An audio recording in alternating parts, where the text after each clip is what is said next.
Hi students, welcome to my second video on the chapter Basic Concepts of Chemistry, right? We discussed some of the concepts of basic concepts of chemistry in the first video, that is importance of chemistry in our life. Okay, na classification of matter, is it not? We discussed all these things in first video of the chapter, right? In the second video, we will see something about properties of matter and measurement of properties of matter. Okay, na? These are the important discussions that we have in the second video. And as far as properties of matter are concerned, properties of matter can be classified into two types. One, it will be physical properties. Matter is characterized by physical properties. Another is chemical properties. These are the two types of properties that we can expect in the case of matter. Matter is characterized by physical properties and chemical properties. What are these physical properties ಅಂತ ಪ್ರಶ್ನೆ ಮಾಡಿದ್ರೆ, the properties which can be measured, the properties of matter which can be measured without changing the composition of matter, and that is called as physical property. ಯಾವುದೇ ಒಂದು ಪ್ರಾಪರ್ಟಿಯನ್ನ chemical composition change ಮಾಡ್ದಂಗೆ measure ಮಾಡಿದ್ರೆ that property is called as physical property. For example, color is one of the physical properties of, yes, it is matter. Odor is another physical property of matter. Density is one more physical property of matter. Solubility is one more physical property of matter. Melting point is another physical property of matter. Boiling points. So these are the some physical properties of matter. These properties can be measured without changing composition of matter. One example ಕೊಡ್ತೀನಿ. If I want to measure melting point of ice ಅಂತ ಇಟ್ಕೊಳ್ಳಿ. As far as ice is concerned, yes, as far as ice is concerned, ice is characterized by the composition H2O. This is the composition of ice. When ice is melted, yes, it is converted to water. When ice is melted, it is converted to water. You know that the composition of ice is H2O. Composition of water is also H2O. Okay, na? Melting point of ice ಅನ್ನು measure ಮಾಡಬೇಕಾದ್ರೆ ice ಅನ್ನು melt ಮಾಡಿದಾಗ ice is converted to water. During that process, composition of ice remains the same. ಇಲ್ಲೂ H2O ಇರುತ್ತೆ, ಇಲ್ಲೂ H2O ಇರುತ್ತೆ. Therefore, I can measure the melting point of ice without changing the composition of water, without changing the composition. Therefore, it is called as melting point, that is physical property. You know, the boiling point of water, that is when water is boiled, liquid water is converted to water vapor. Liquid water is converted to water vapor. ಹೌದಾ? Here in the liquid water, composition is H2O. In the water vapor also, composition is H2O. That is, during measurement of boiling point of, yes, it is water, there is no change in the composition of water. That is H2O. ಇಲ್ಲೂ liquid water ಕೂಡ H2O ಇರ್ತದೆ, vapors of water ಕೂಡ H2O ಇರ್ತದೆ. ಹಾಗಾಗಿ water ನ boil ಮಾಡಿದ್ರು ಕೂಡ composition change ಆಗಲ್ಲ. ಹಾಗಾಗಿ the boiling point is, yes, it is boiling point of water is measured without changing the composition of water. Therefore, boiling point is, yes, it is physical property of water. Boiling point is physical property of matter. Solubility ತಗೊಂಡ್ರೆ, right? Imagine this is water, H2O. ಹೌದಾ? If I add sugar, that is C12H22O11, this is sugar. Before adding sugar to water, composition is C12H22O11. And when sugar is dissolved in water, yes, it is composition remains same. That is C12H22O11 ಇರುತ್ತೆ. Water ಅಲ್ಲಿ dissolve ಮಾಡಿದ್ರು ಕೂಡ composition of sugar remains the same. Therefore, solubility is one more physical quantity. That is one more physical property. Solubility is one more physical property. That is properties of matter which can be measured without changing composition of matter, that is called as physical property. Whereas in the case of chemical properties. In the case of chemical properties, properties of matter will be measured by changing composition of matter.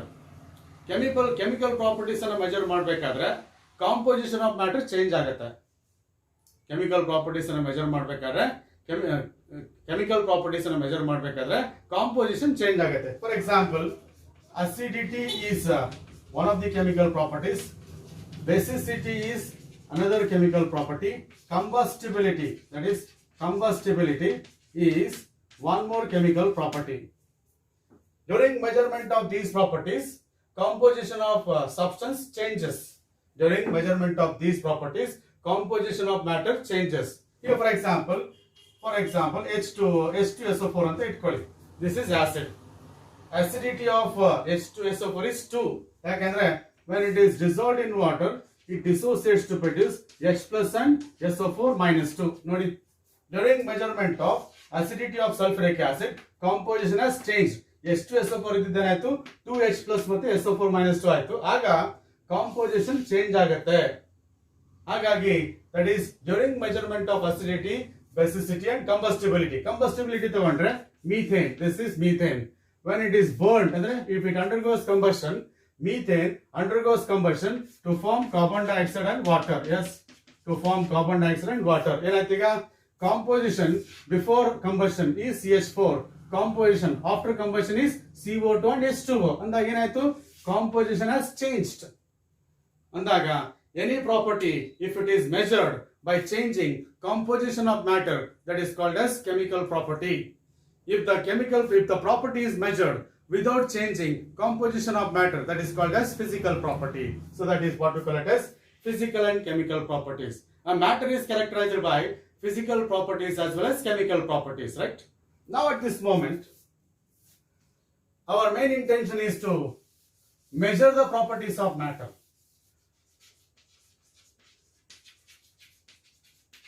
Measurement of properties of matter. Measurement of properties of matter. And as far as the physical properties are concerned, as far as properties of matter is concerned, any measurable property of matter is called physical quantity. Any measurable property of matter is called as physical quantity.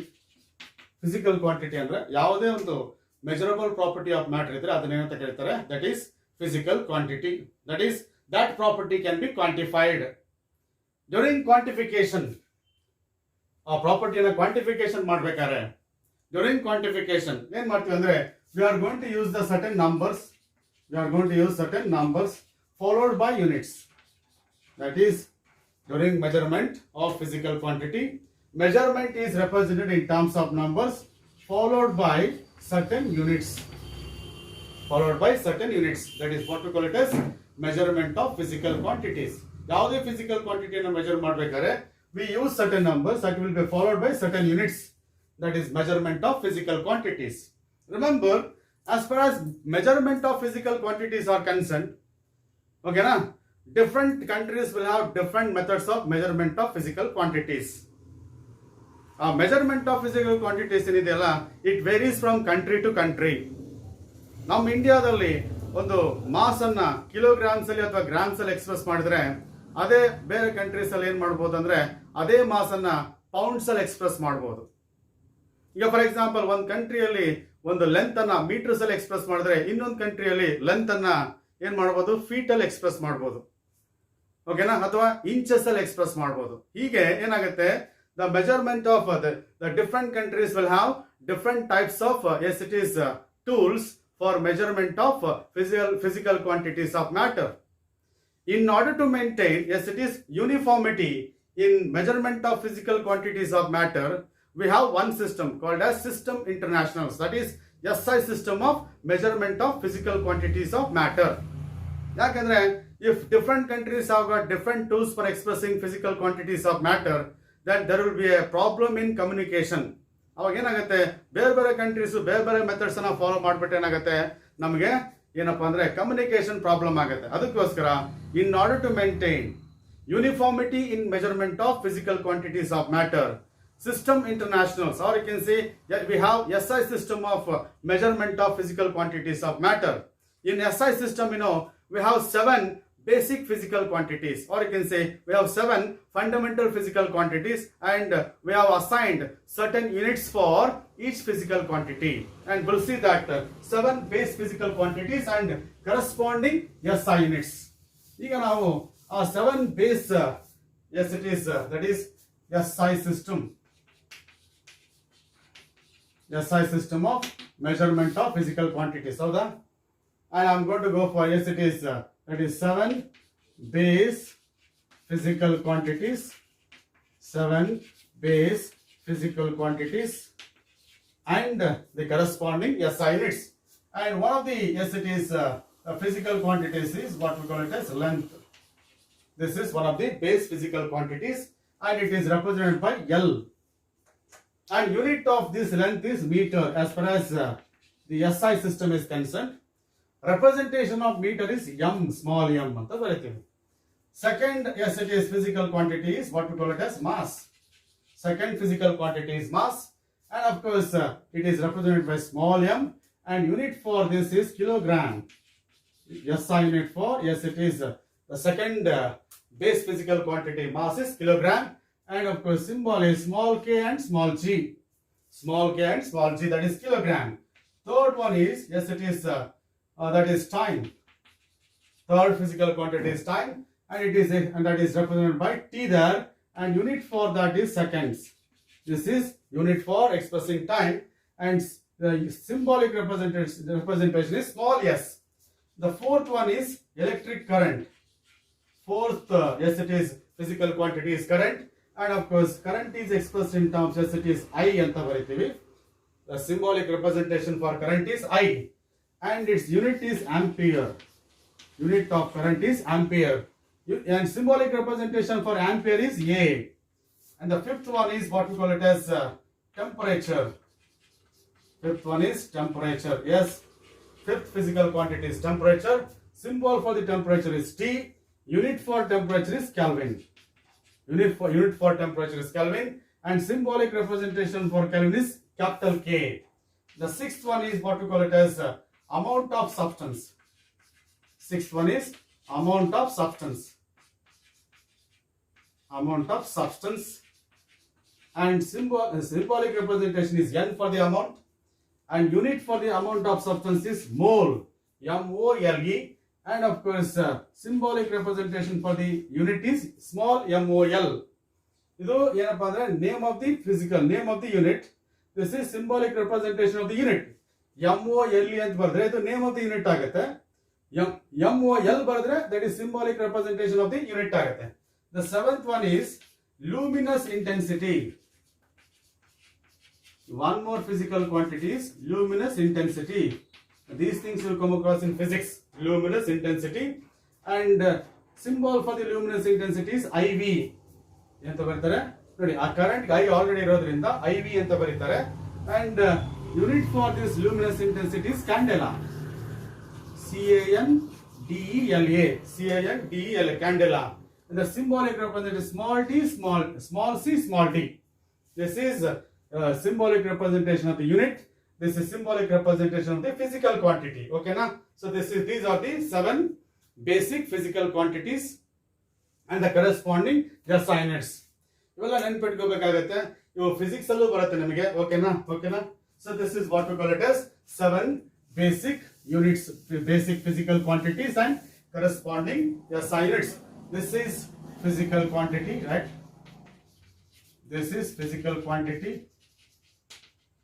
Okay, now this is symbol for physical quantity. Symbol for physical quantity. This is SI unit. SI unit. This is symbol for SI unit. Symbol for SI unit. ಇವೆಲ್ಲ ಸ್ವಲ್ಪ ನೆನಪಿಟ್ಕೋಬೇಕಾಗತ್ತೆ because they are very very important as far as physics and chemistry is concerned. ಓಕೆನಾ? ಇವನ್ನೆಲ್ಲ ಸ್ವಲ್ಪ ಒಂದು 4-5 ಸರಿ practice ಮಾಡಿದ್ರೆ you can easily remember all these things. Okay, this is what we call it as 7 fundamental physical quantities, and suitable combination of these physical quantities leads to the derived units ಅಂತ ಹೇಳಿ. suitable combination of these SI units leads to the derived, yes it is physical quantity, so derived SI units ಅಂತ ಬರ್ತದೆ. ಅದೆಲ್ಲ ನೀವು physics ಅಲ್ಲಿ ಓದ್ತೀರಾ, ಅದ್ರ ಬಗ್ಗೆ ನಾ ಡೀಟೇಲ್ಸ್ ಹೋಗೋದಿಲ್ಲ. So this is what we call it as the 7 base physical quantities and corresponding SI units. Okay, now this is length. Symbolic representation for the physical quantity is L. The SI unit is meter. Symbolic representation is M. This is mass, second physical quantity. Symbolic representation for the mass is M and unit is kilogram, and symbol for SI unit is small k, small g, kg. This is time. Symbolic representation is T. Unit is second. Symbolic representation is small s. Current, electric current it is. I is a symbolic representation. Ampere is a unit. Symbol for the ampere is capital A. Temperature or thermodynamic temperature. Symbol for the temperature is T. Unit is Kelvin. Okay na? And representation is capital K. Amount of substance is N, that is mole. Amount of substance, symbolic representation is N. Unit is MOLE, mole. Symbol for that is MOL. Luminous intensity, it is optical properties ಅಲ್ಲಿ ಬರ್ತದೆ. IV ಅಂತ represent ಮಾಡ್ತೀವಿ. Unit is candela, CANDELA. Symbolic representation is C, small c, small d. So this is what we call 7 base physical quantities. Now at this moment, in order to measure the physical quantities, we come across certain prefixes for the certain multiples. ಕೆಲವು multiples ಗೆ ಕೆಲವು prefix ಅನ್ನು ನಾವು measurement ಮಾಡಬೇಕಾದ್ರೆ use ಮಾಡ್ತೀವಿ. ಆ list ಅನ್ನು ನಿಮಗೆ ಕೊಡ್ತಾ ಇದ್ದೀನಿ ನಾನೀಗ. And you have to remember all those things, because they are very useful for measurement purpose. Okay na? We'll see multiples and prefixes. ಆಗ್ಬೋದಾ? We'll see that. So as I said, in measurement of physical quantities, we are going to use certain prefixes for the certain multiples. ಈ ಒಂದು example ಒಂದು table ಕೊಟ್ಟಿದ್ದೀನಿ ನೋಡಿ. This is 10 to the power of minus 1. ಅಂದ್ರೆ 0.1 ಅಂತ ಅರ್ಥ. ಹೌದಾ? 10 to the power of minus 1 ಅಂದ್ರೆ 0.1. If you have a multiple 10 to the power of minus 1, the prefix for that is deci ಅಂತ ಬರೀತೀವಿ. ಓಕೆನಾ? ಡೆಸಿಮೀಟರ್ ಅಂದ್ರೆ 10 to the power of minus 1 metre ಅಂತ ಅರ್ಥ. ಡೆಸಿಮೀಟರ್ ಅಂದ್ರೆ deci means what? 10 to the power of minus 1 meter. This is deci, that is a prefix for 10 to the power of minus 1. Symbol is small d. For 10 to the power of minus 2, it is centi. Centimeter ಅಂತ ಇರ್ತೀವಿ. ಹೌದಾ? Centi ಅಂದ್ರೆ ಏನು? 10 to the power of minus 2 meter ಅಂತ ಅರ್ಥ. 10 to the power of minus 2 centi. Symbol for that is small c. For 10 to the power of minus 3 ಅಂದ್ರೆ millimeter. Milli. So symbol is m. 1 millimeter ಅಂತ ಹೇಳ್ತೀವಿ. 1 millimeter. ಅರ್ಥ ಏನು? 1 milli ಅಂದ್ರೆ ಏನು?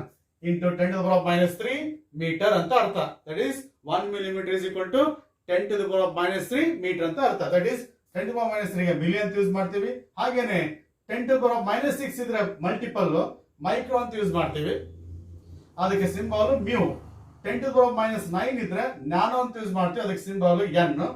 10 to the power of minus 12 ಇದ್ರೆ pico ಅಂತ use ಮಾಡ್ತೀವಿ. ಅದಕ್ಕೆ symbol is small P. 10 to the power of minus 15 multiple ಇದ್ರೆ ಫೆಮ್ಟೋ ಅಂತ ಯೂಸ್ ಮಾಡ್ತೀವಿ. ಅದಕ್ಕೆ symbol is small F. 10 to the power of minus 18 ಇದ್ರೆ ಆಟೋ ಅಂತ ಯೂಸ್ ಮಾಡ್ತೀವಿ. ಅದಕ್ಕೆ symbol is A. 10 to the power of minus 21 ಇದ್ರೆ ಜಿಪ್ಟೋ ಅಂತ ಯೂಸ್ ಮಾಡ್ತೀವಿ. That is a prefix small Z. 10 to the power of minus 24 ಇದ್ರೆ yocto ಅಂತ ಹೇಳ್ತೀವಿ. Small y. These are the different prefixes for different multiples. ಈ ಎಲ್ಲ multiples less than 1 ಇರೋದ್ರಿಂದ ಇದೊಂದು ಗ್ರೂಪ್ ಮಾಡಿದ್ದೀನಿ. ಇಲ್ಲೊಂದು ಗ್ರೂಪ್ ಇದೆ ನೋಡಿ. one more set of multiples. All these multiples are greater than 1. 10 to the power of 1 ಇದ್ರೆ ಡೆಕಾ ಅಂದ್ರೆ that is DA is a symbol. 10 to the power of 2 ಅಂದ್ರೆ ಏನು? 100 ಅಂತ ಅರ್ಥ. ಅದು ಹೆಕ್ಟೋ ಅಂತ ಕರಿತೀವಿ. ಪ್ರಿಫಿಕ್ಸ್ ಏನದಕ್ಕೆ? Hecto. Symbol is H. 10 to the power of 3 ಅಂದ್ರೆ 1000, that is kilo. And symbol is small k. Kilometre ಅಂತ ಹೇಳ್ತೀವಿ. 1 ಕಿಲೋಮೀಟರ್ ಅಂದ್ರೆ ಏನರ್ಥ? 1 into ಕಿಲೋ ಅಂದ್ರೆ ಏನು? 10 to the power of 3 metre ಅಂದ್ರೆ 1 ಕಿಲೋಮೀಟರ್ ಅಂದ್ರೆ 1 into 10 to the power of 3 metre ಅಂತ ಅರ್ಥ. ಎಸ್, ಕಿಲೋ ಬದಲಾಗಿ ಏನ್ ಬರೀಬಹುದು? 10 to the power of 3 ಅಂತ ಬರೀಬಹುದು. ಹಾಗೇನೆ 10 to the power of 6 ಇದ್ರೆ ಮಲ್ಟಿಪಲ್ ಮೆಗಾ ಅಂತ ಯೂಸ್ ಮಾಡ್ತೀವಿ. ಕ್ಯಾಪಿಟಲ್ ಎಂ ಅಂತ. 10 to the power of 9 ಇದ್ರೆ ಗಿಗಾ ಅಂತ ಯೂಸ್ ಮಾಡ್ತೀವಿ. Capital G. 10 to the power of 12 ಇದ್ರೆ ಟೆರಾ ಅಂತ ಯೂಸ್ ಮಾಡ್ತೀವಿ. Yes, it is capital T. 10 to the power of 15 ಇದ್ರೆ ಪಿಟಾ ಅಂತ ಯೂಸ್ ಮಾಡ್ತೀವಿ. Capital P. ನೋಡಿ, ಕರೆಕ್ಟ್ ಗಮನಿಸಿ. ಇಲ್ಲೂ ಪಿ ಇದೆ, ಇಲ್ಲೂ ಪಿ ಇದೆ. ಇಲ್ಲಿ ಪಿಕೋಗೆ 10 to the power of minus 12 small P. This is less than 1. This is 10 to the power of 15 peta and it is greater than 1 and capital P. 10 to the power of 18 exa capital E. 10 to the power of 21 zeta capital Z. ಇಲ್ಲಿ ನೋಡಿ, ಇಲ್ಲೂ Z use ಮಾಡಿದೆ. For zepto for 10 to the power of minus 21. ಇಲ್ಲಿ for 10 to the power of 20 plus 21 zeta ಅಂತ use ಮಾಡ್ತೀವಿ, that is z ಅಂತ. 10 to the power of 24 ಅಂದ್ರೆ yotta, that is capital Y use ಮಾಡ್ತೀವಿ. ಇಲ್ಲಿ small y for as it is yocto, that is 10 to the power minus 24. 10 to the power plus 24 ಅಂದ್ರೆ S it is ಯೋಟಾ ಅಂತ ಅರ್ಥ ಅಲ್ವಾ. So this is what we call different yes it is prefixes for yes it is different multiples. ಓಕೆನಾ. ಇದರ advantage ನಿಮಗೆ ಸ್ವಲ್ಪ ತಿಳಿಸ್ಕೊಡ್ತೀನಿ ನಾನೀಗ. ಇದೆಲ್ಲ ಯಾಕೆ ನಾವು ಬರೀಬೇಕು ಅಂತ ಸ್ವಲ್ಪ ನಿಮಗೆ ತೋರಿಸ್ಕೊಡ್ತೀನಿ. ಓಕೆನಾ. ಈಗ ನೋಡಿ ನನ್ನ ಹತ್ರ yes it is imagine I got yes it is 10 kilograms ಅಂತ ಇಟ್ಕೊಳ್ಳಿ, 10 kg ಅಂತ ಇಟ್ಕೊಳ್ಳಿ. ಓಕೆನಾ. 10 kilogram ಅನ್ನ 10 kg ಅಂತ ಬರೀತೀವಿ. ಇದರ ಅರ್ಥ ಏನು ಗೊತ್ತಾ, 10 ಇಂಟು ಇದೆ, ಕಿಲೋ ಬದಲಾಗಿ ಏನ್ ಬರೀಬೇಕು, ಪ್ರಿಫಿಕ್ಸ್ ಮಲ್ಟಿಪಲ್ ಏನು, 10 to the power of 3 into gram. This is what we call it as 10 kilogram is equal to 10 into 10 to the power of 3 grams ಅಂತ ಅರ್ಥ. ಈಗ ನೋಡಿ 10 millimeters of length ಅಂತ ಇದೆ, ಆವಾಗ 10 into ಮಿಲಿ ಬದಲಾಗಿ ಏನ್ ಬರೀಬೇಕು, 10 to the power minus 3 ಬರೀಬೇಕು into metre. 10 into 10 to the power minus 3 metres ಅಂತ ಅರ್ಥ. ಓಕೆನಾ. ಹಾಗೇನೆ ನೋಡಿ 550 ನ್ಯಾನೋಮೀಟರ್ ಅಂತ ಇದೆ ಅಂತ ಇಟ್ಕೊಳ್ಳಿ. ಹಾಗೆ ಅರ್ಥ ಏನು ಗೊತ್ತಾ, 550 ಇಂಟು ಓಕೆನಾ, ನ್ಯಾನೋ ಬದಲಾಗಿ 10 to the power minus 9 ಬರೀತೀರಿ ಇಂಟು ಮೀಟರ್. ಓಕೆನಾ.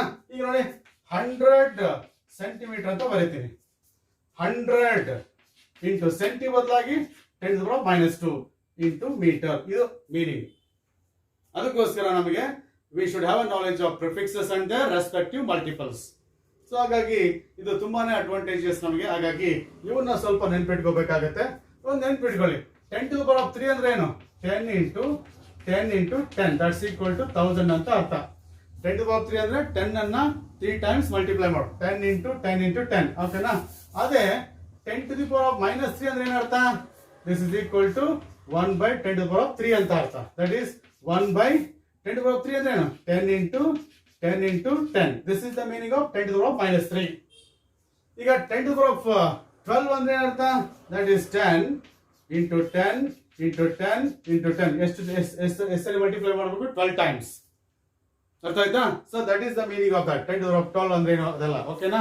So this is what we call it as prefixes and information. That is physical properties, chemical properties. ಓಕೆನಾ. ಬೇಸಿಕ್ SI ಯೂನಿಟ್ಸ್ ಹೌದಾ, 7 ಬೇಸ್ SI ಯೂನಿಟ್ಸ್ ಹೌದಾ, ಮತ್ತೆ multiples and prefixes. With all these informations, we'll go to the next topic, that is we are supposed to discuss some physical quantities as far as your NCERT textbook is concerned. First discussion is on the physical quantities, mass and weight. Generally we use the term mass and weight. ಓಕೆನಾ. ನಾವೇನು ಅನ್ಕೊಂಡಿದೀವಿ ಅಂದ್ರೆ ಎರಡು ಒಂದೇ ತರ ಅಂತ ಅನ್ಕೊಂಡಿದೀವಿ. ಕೆಲವು ಸರಿ ನಾವು ಆ ವರ್ಡ್ ಅನ್ನ ನಾವು ಮಾಸ್ ಅಂತ ಯೂಸ್ ಮಾಡ್ತೀವಿ, ವೇಟ್ ಅಂತ ಯೂಸ್ ಮಾಡ್ತೀವಿ, ಹೌದಾ. ಎರಡು ಒಂದೇ ಅಂತ ಅನ್ಕೋತೀವಿ, but scientifically they are different. As far as mass is concern, this is amount of substance. Mass ಏನದು, this is amount of substance, generally expressed in terms of grams or in terms of kgs. Generally we express the amount of substance in terms of grams and kgs. As far as weight is concerned, this is the force. This is a force due to gravity. Force due to gravity exerted on the object. Weight is a force due to gravity exerted on the given object. That is called as weight anta. ಏನಪ್ಪಾ ಅಂದ್ರೆ, as far as mass is concerned, mass of a substance remains constant. It doesn't vary from place to place. But weight of a substance does not remain constant. Weight of a substance varies from place to place because weight is not an amount, it's a force exerted on the given object due to gravity. Therefore, weight W is equal to mass into G, that is acceleration due to gravity. G is equal to acceleration, G ಅಂತ ಏನು ಕರಿತೀವಿ, acceleration due to gravity. ಈ G value ಇದೆಯಲ್ಲ, ಇದು ಈ G value, acceleration due to gravity, this is a force exerted by, yes it is the gravity over a particular yes it is object. This G value changes from place to place. For example, I have got certain weight, I have got certain mass, ಹೌದಾ. if I measure the weight of my weight on the earth, it will be around 80 kgs ಅಂತ ಇಟ್ಕೊಳ್ಳಿ. ಅದೇ ನಾನು ನನ್ನ weight ಅನ್ನ if I measure my weight on the moon ಅಂತ ಇಟ್ಕೊಳ್ಳಿ, Moon ಮೇಲೆ ನಾನು ನನ್ನ weight ಅನ್ನ ಮೆಜರ್ ಮಾಡಿದ್ರೆ it will be different from that of the weight on the earth. ಅವಾಗ 80 kgs ಇರೋದಿಲ್ಲ, it will be less than 80 kgs ಇರ್ತದೆ. ಯಾಕೆಂದ್ರೆ G value of earth is greater than the G value of moon. ಆ G value ಇದೆಯಲ್ಲ, G value of the earth is different from G value of moon. If G value decreases, weight decreases. If G value increases, weight increases. ಅಲ್ವಾ? ನಮ್ಮ weight earth ಮೇಲೆ ಎಷ್ಟಿರುತ್ತೋ ಅಷ್ಟು weight Moon ಮೇಲೆ ಇರೋದಿಲ್ಲ. ಯಾಕೆ ಹೇಳಿ? G value of the moon is less than G value of, yes, it is earth. And of course, as far as the earth is concerned, G value is 9.8 meter per second square. G value of earth is 9.8 meter per second. If G value changes, weight changes. ಹಾಗಾಗಿ weight changes from place to place because weight depends on gravity. Gravity changes from place to place, therefore weight changes. Therefore, weight is variable quantity, mass is, yes, it is a fixed quantity. Therefore, mass is called as scalar quantity. It depends only on the magnitude. But weight is vector quantity. It depends on magnitude as well as direction. ಇದು vector quantity ಅಂತ ಕರೀತಾರೆ, ಯಾಕಂದ್ರೆ it's value depends on magnitude as well as direction. But G value mass depends on only magnitude, it is independent of direction. ಹಾಗಾಗಿ mass is a constant, weight is a variable. ಅರ್ಥ ಆಯ್ತು ಅನ್ಕೋತೀನಿ, ಓಕೆನಾ? ಈಗ for example, as it is 1 kilogram ಅಂತ ಇದೆ, it's a SI unit of mass. 1 kilogram is equal to 1 into kilo ಅಂದ್ರೆ ಏನು? 10 to the power of 3 into gram. ಹೌದಾ? It's the meaning of that is 10 to the power of 3 ಅಂದ್ರೆ ಏನು? That is 1000 grams ಅಂತ ಅರ್ಥ. Yes, 10 to the power of 3 ಅಂದ್ರೆ ಏನು? 10 ಅನ್ನ 3 ಸರಿ ಮಲ್ಟಿಪ್ಲೈ ಮಾಡಿ, 10 into 10 into 10 ಎಷ್ಟಾಗುತ್ತೆ? 1000. That is 1000 grams. ಓಕೆನಾ? ಅಥವಾ 10 to the power of 3 ಅಂದ್ರೆ you keep 3 zeros in front of 1 ಅಂತ ಅರ್ಥ. ಅಕಸ್ಮಾತ್ 10 to the power of 4 ಅಂದ್ರೆ you keep 4 zeros in front of 1 ಅಂತ, that is 10 to the power of 4. If I say 10 to the power of 5 ಅಂದ್ರೆ you keep 5 zeros in front of 1, that is 10 to the power of 5 ಅಂತ ಅರ್ಥ. Yes, this is what we call it as the physical quantities and of course mass and weight. ಅರ್ಥ ಆಯ್ತು ಅನ್ಕೋತೀನಿ, ಓಕೆನಾ? So this is what we call it as weight and mass. Now at this moment we will go to the next topic, that is next physical quantity, that is volume. As far as volume is concerned, this is space occupied by an object. It's a space occupied by an object, that is called as volume. Every object has got its own volume. Every matter, every substance, every object has got an ability of occupying certain space, because I have occupied certain space.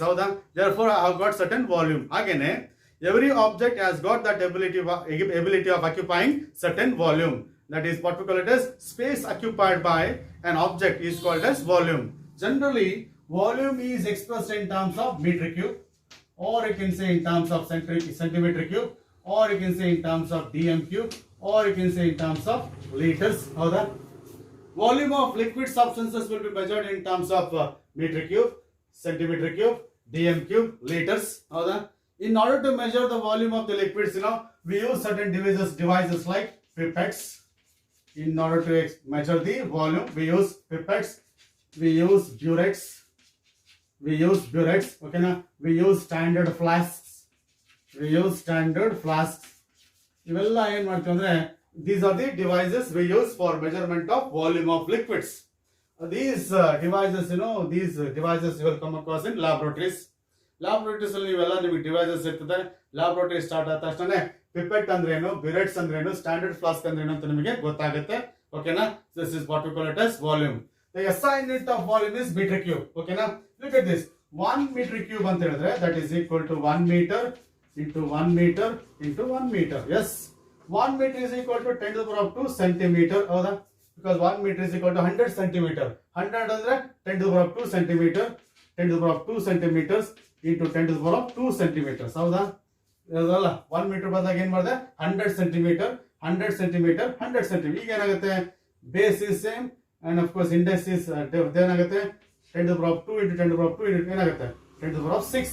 ಈ powers ಅನ್ನ add ಮಾಡಿ, and of course this is equal to centimeter cube. That is 1 meter cube is equal to 10 to the power of 6. Yes, it is centimetre cube. ಯಾಕೆಂದ್ರೆ ನಾನೇನ್ ಮಾಡಿದೆ ಅಂದ್ರೆ if I say a to the power of x into a to the power of y ಇದ್ರೆ ಏನಾಗುತ್ತೆ this is equal to a to the power of x plus y. ಈ formula ಗೊತ್ತಲ್ಲ ನಿಮಗೆ. ಆ ಬೇಸಿಸ್ ಮೇಲೆ 10 to the power of 2 into 10 to the power of 2 into 10 to the power of 2 ಅನ್ನ multiply ಮಾಡಿದಾಗ base same ಇದೆ, ಇಲ್ಲೂ 10 ಇದೆ, ಇಲ್ಲೂ 10 ಇದೆ, ಅವಾಗ ಪವರ್ಸ್ ಅನ್ನ ಆಡ್ ಮಾಡಿ 2 plus 2 plus 2 that is 10 to the power of 6 centimetre cube ಅಂತ ಅರ್ಥ. ಈಗ ನೋಡಿ ನಾನು ಹೇಳಿದೆ 1 dm ಕ್ಯೂಬ್ ಅಂದ್ರೆ ಅರ್ಥ ಏನು ಅಂತ ಅರ್ಥ. ಹೌದಾ? What is the meaning of 1 dm cube? That is 1 dm cube is equal to 1 decimetre to the power 3 ಅಂತ ಅರ್ಥ. 1 dm ಕ್ಯೂಬ್ ಅಂದ್ರೆ 1 ಡೆಸಿಮೀಟರ್ ಟು ದಿ ಪವರ್ 3 ಅಂತ. ಈಗ ನೋಡಿ 1 ಡೆಸಿ 1 ಇಂಟು ಡೆಸಿ ಅಂದ್ರೆ ಏನು 10 to the power of -1. ಹೌದಾ? ಅವಾಗ ತೋರಿಸಿದ್ನಲ್ಲ the prefix for the multiple 10 to the power of -1 is deci. Deci ಬದಲಾಗಿ ಏನ್ ಬರ್ತದೆ 10 to the power of 1 metre to the power 3. ಹಾಗಾಗಿ ಏನಾಯ್ತು 10 to the power of -1 into 3 ಏನಾಗುತ್ತೆ 10 to the power of -3 and of course meter to the power 3 that is meter cube. ಅಂದ್ರೆ 1 dm cube is equal to 10 to the power of -3 meter cube ಅಂತ ಅರ್ಥ. ನಿಮಗೆ ಅದರ advantage ಗೊತ್ತಾಗ್ತಿದೆ ಅಂತ ಅನ್ಕೋತೀನಿ ನಾನು. ಮಲ್ಟಿಪಲ್ಸ್ ಮತ್ತೆ ಪ್ರಿಫಿಕ್ಸಸ್ ಅಡ್ವಾಂಟೇಜ್ ಅಂತ ಹೇಳ್ಬಿಟ್ಟು ನಿಮಗೆ ಗೊತ್ತಾಗ್ತಿದೆ ಅಂತ ಅನ್ಕೋತೀನಿ. 1 dm cube ಅಂದ್ರೆ 10 to the power of -3 meter cube ಅಂತ ಅರ್ಥ. ಓಕೆನಾ? ಅದೇ ರೀತಿ what is the meaning of yes it is 1 centimetre cube ಅಂತಿದೆ ನೋಡಿ. Yes it is 1 centimetre cube ಅಂತಿದೆ. ಎಸ್ 1 ಸೆಂಟಿಮೀಟರ್ ಕ್ಯೂಬ್ ಅಂದ್ರೆ that is 1 centimetre into 1 centimetre into 1 centimetre ಅಂತ ಅರ್ಥ. ಹೌದಾ? ಸೆಂಟಿಮೀಟರ್ ಕ್ಯೂಬ್ ಅಂದ್ರೆ 3 ಟೈಮ್ಸ್ ಮಲ್ಟಿಪ್ಲೈ ಮಾಡಿ. 1 ಇಂಟು ಸೆಂಟಿ ಅಂದ್ರೆ ಏನು 10 to the power of -2 metre. Centi ಬದಲಾಗಿ 10 to the power of -2 ಬರ್ತೀನಿ. ಇಲ್ಲಿ 1 ಇಂಟು ಸೆಂಟಿ ಬದಲಾಗಿ 10 to the power of -2 metre ಅಂತ ಬರೀತೀನಿ. ಓಕೆನಾ? ಇಲ್ಲಿ 1 ಸೆಂಟಿಮೀಟರ್ ಬದಲಾಗಿ 10 to the power of -2 metre ಅಂತ ಬರೀತೀನಿ. ಓಕೆನಾ? ಎಲ್ಲ ಕಡೆ 1 ಇದೆ, ಎಲ್ಲ ಕಡೆ ಬೇಸ್ 10 ಇದೆ. ಹಾಗಾಗಿ ಏನಾಗುತ್ತೆ 10 to the power -2 powers add ಮಾಡಿ 10 to the power of -6 metre into metre into metre ಏನಾಗುತ್ತೆ ಮೀಟರ್ ಕ್ಯೂಬ್. ಅಂದ್ರೆ 1 centimetre cube is equal to 10 to the power of -6 metre cube ಅಂತ ಅರ್ಥ. 1 centimetre cube is equal to 10 to the power of -6 metre cube ಅಂತ ಅರ್ಥ. ಓಕೆನಾ? ಈಗ ನೋಡಿ 1 litre ಅಂತ ಇದೆ. ಎಸ್ 1 litre is equal to 1000 cm cube ಅಂತ ಅರ್ಥ. 1 ಲೀಟರ್ ಅಂತ ಹೇಳಿದ್ರೆ 1000 cm ಕ್ಯೂಬ್ ಅಂತ ಅರ್ಥ. That's equal to 1000. ಎಸ್ ಓಕೆನಾ? 1 cm ಕ್ಯೂಬ್ ಬದಲಾಗಿ ಇಂಟು 1 cm ಕ್ಯೂಬ್ ಅಂತ ಬರೀಬಹುದಾ? That is 1000 into 1 cm cube ಬದಲಾಗಿ 10 to the power of -6 metre cube ಅಂತ ಬರೀತೀನಿ. ಈಗ ಏನಾಗುತ್ತೆ 1000 ಅನ್ನು ಹೇಗೆ ಬರೀಬಹುದು 10 to the power of 3 into 10 to the power of -6 into metre cube. ಹೌದಾ? ಇದು ಬೇಸ್ ಸೇಮ್ ಇದೆ. -6 ಪ್ಲಸ್ 3 ಏನಾಗುತ್ತೆ 10 to the power of -3 metre cube. ಅಂದ್ರೆ 1 litre is equal to 10 to the power of -3 metre cube ಅಂತ ಅರ್ಥ. ಈ ತರ inter conversion ಮಾಡ್ಲಿಕ್ಕೆ ಮಲ್ಟಿಪಲ್ಸ್ ಮತ್ತೆ ಪ್ರಿಫಿಕ್ಸಸ್ ತುಂಬಾ ಯೂಸ್ ಆಗುತ್ತೆ. ಅದಕ್ಕೋಸ್ಕರ ಅವುಗಳನ್ನ ಕರೆಕ್ಟ್ ಆಗಿ ನೆನ್ಪಿಟ್ಕೋಬೇಕು. ಓಕೆನಾ? So this is something about volume. Yes the SI unit of volume is metre cube. Density. Density refers to the mass of given volume of substance. Mass of given volume of substance. That is what we call it as yes, it is density. Mass of given volume of substance. The density is measured in terms of mass divided by volume. Mass of given volume of substance. That is called as density. You know, mass is expressed in terms of kg, volume in terms of meter cube. As far as SI unit is concerned. Therefore, unit of density in SI units is kg into m to the power of -3. ಯಾಕಂದ್ರೆ ಇಲ್ಲಿ kg divided by m3 ಇದೆ, m cube ಇದೆಯಲ್ಲ, ಅದನ್ನ numerator ತಗೊಂಡ್ರೆ m to the power of -3 ಆಗುತ್ತೆ. ಯಾಕಂದ್ರೆ ನೋಡಿ ಅಕಸ್ಮಾತ್ a to the power of x ಇತ್ತು ಅಂತ ಇದೇನಾಗುತ್ತೆ a to the power of -x ಆಗುತ್ತೆ. ಹೌದು ತಾನೆ? 1 by a to the power of x is equal to a to the power of -x. ಹಂಗೆ 1 by m to the power 3 is equal to what? m to the power of -3. That is kg per meter cube. This is SI unit of density. ಈಗ ನೋಡಿ 1 kg per meter cube ಅನ್ನ ಬೇರೆ ಬೇರೆ units ಅಲ್ಲಿ ಬರೀತೀನಿ. This is equal to 1 kg divided by 1 meter cube. ಹೌದಾ? 1 kg divided by 1 meter cube. ಈಗ ಏನಾಗುತ್ತೆ 1 kg is 10 to the power of 3 grams. k ಬದಲಾಗಿ ಏನು ಬರ್ತದೆ 10 to the power of 3 kilo ಬದಲಾಗಿ 10 to the power of 3 ಬರ್ತದೆ. ಇದು g ಇದೆ ಅಂದ್ರೆ 1000 grams divided by meter cube ಅನ್ನ ಏನು ಬರೀತೀನಿ 10 to the power of 6 centimetre cube ಬರೀತೀನಿ. ಅವಾಗ ನಾನು ತೋರಿಸಿದ್ದೆ 1 metre cube is equal to 10 to the power of 6 centimetre cube ಅಂತ ಹೇಳಿ ಅವಾಗ ನಾನು ಪ್ರೂವ್ ಮಾಡಿ ತೋರಿಸಿದ್ದೀನಿ.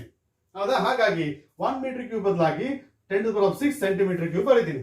ಆಗ ಏನಾಗುತ್ತೆ ನೋಡಿ ಇಲ್ಲಿ ಬೇಸ್ 10 ಸೇಮ್ ಇದೆ. ಹಾಗೇನಾಗುತ್ತೆ 10 to the power of 3 minus 6 ಹೌದಾ, ಇಲ್ಲಿ 3 ಇದೆ, ಇದು ಮೇಲೆ ಕರ್ಕೊಂಡು ಹೋಗಿ minus 6 ಆಗುತ್ತೆ, into ಗ್ರಾಮ್ ಇದೆ divided by cm cube ಆಯ್ತು ಹೌದಾ, that's equal to 10 to the power of minus 3 10 to the power minus 3 gram per cm cube. ಅವಾಗ ಏನಾಗುತ್ತೆ cm to the power minus 3 gram per cm cube ಅನ್ನ gram cm to the power minus 3 ಬರಲಿ, ಇಲ್ಲ ಅಂದ್ರೆ ಹೀಗೆ ಬರೀರಿ, this is gram per cm cube ಹೀಗೂ ಬರೀಬಹುದು. Yes, so this is what we call it as ಅಂದ್ರೆ 1 kg per meter cube is equal to 10 to the power of minus 3 gram per cm cube ಅಂತ ಅರ್ಥ.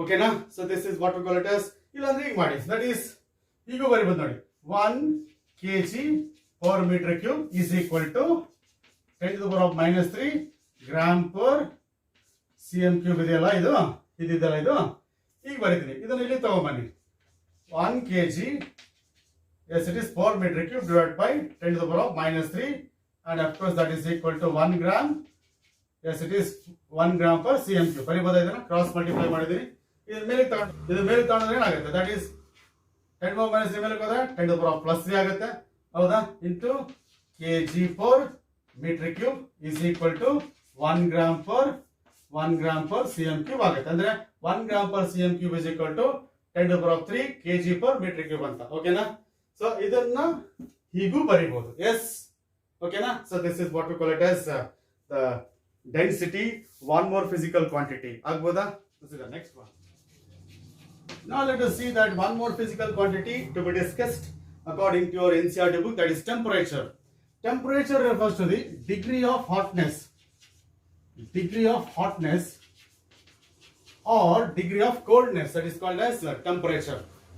In order to express that the hotness of an object or coldness of an object, we make use of one physical quantity that is called as temperature. And as far as temperature is concerned, in SI units, we express temperature in terms of kelvins. The SI unit of temperature is kelvins. Apart from that, we express temperature in terms of degree Celsius. We express the temperature in terms of degree Celsius, or you can say in terms of Fahrenheit units. That is in terms of Fahrenheit. Now temperature ಅನ್ನ kelvins ಅಲ್ಲಿ ಬರೀತೀವಿ, degree Celsius ಅಲ್ಲಿ ಬರೀತೀವಿ, Fahrenheits ಅಲ್ಲಿ ಕೂಡ ಬರೀತೀವಿ. Yes, that is what we call it as different units for expressing temperature there.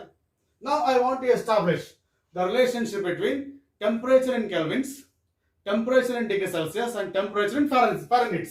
Here for example, temperature, okay na, in kelvins, temperature in kelvins is equal to temperature in degree Celsius plus 273.15. This is temperature in kelvins is equal to temperature in degree Celsius plus 273.5.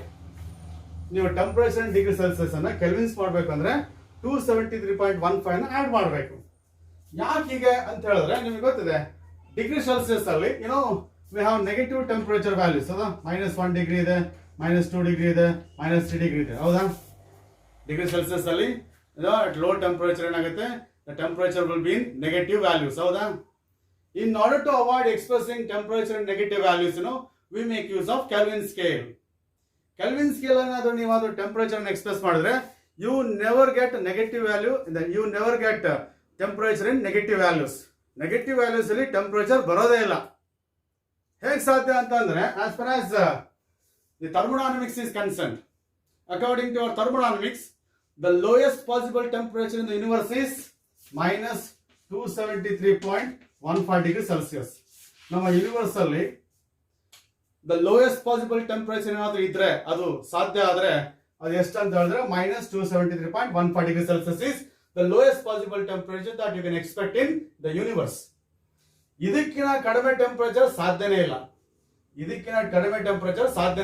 you never expect -274 degrees Celsius ಸಾಧ್ಯನೇ ಇಲ್ಲ ಅಂದಾಗ, ಇದೇ ಕಡಿಮೆ ಅಂದಾಗ ಏನಾಗುತ್ತೆ, if I substitute this value here ಏನಾಗುತ್ತೆ, -273.15 degrees Celsius ಹೌದಾ, 15 degrees Celsius plus 273.15 ಅವಾಗ ಏನಾಗುತ್ತೆ, you are going to get 0 kelvins ಹೌದಾ.